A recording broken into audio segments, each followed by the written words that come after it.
नमस्कार दोस्तों, मेरे किचन में आप लोगों का स्वागत है। आज मैं आपको धनिया पत्ती की कचौड़ी बनाने बताने जा रही हूँ। वैसे तो आप लोग हरी कचौड़ी खाए होंगे, आलू की कचौड़ी, उड़द की दाल की कचौड़ी, मूंग की कचौड़ी, लेकिन यहाँ पे मैं धनिया पत्ती की खस्ता कचौड़ी बनाने बताने जा रही हूँ। इसके लिए यहाँ पे हमने सामग्रियों को इकट्ठा कर लिया है।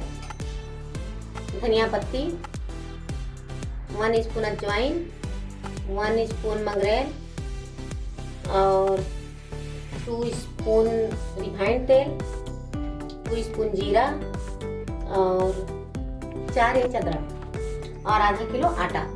धनिया पत्ती की कचौरी तैयार करने के लिए सबसे पहले हम यहाँ मसालों को पीस लेंगे।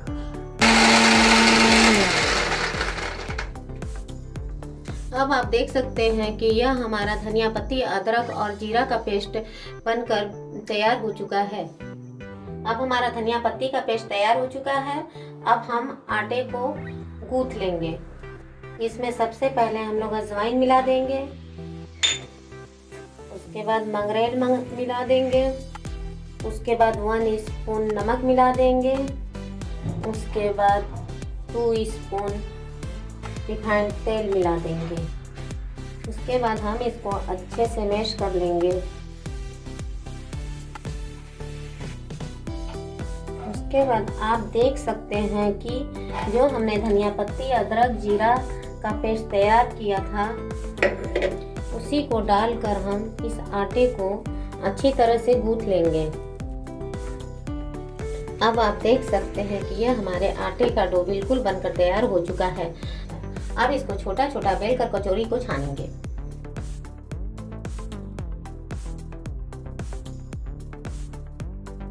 कचौरी बनाते समय आप ध्यान रखिएगा कि कचौरी का आटा पूरी के आटे से कड़ा सन आता है और इसको छोटा छोटा लोइया लेके छोटा छोटा कचौरी बेल कर बनाइएगा।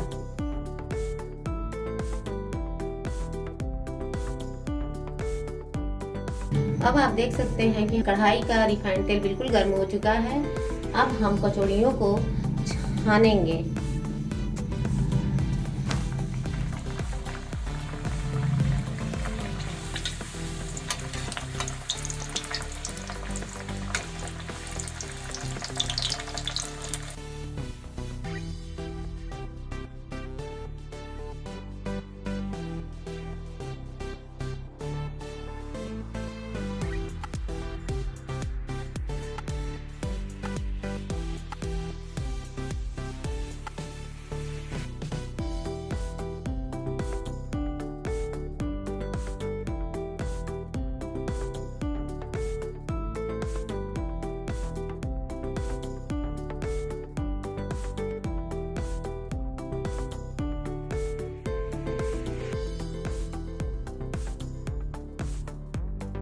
अब आप देख सकते हैं कि हमारी कचौरी छनकर तैयार हो चुकी है और अब हम इसे किसी बर्तन में निकाल लेंगे।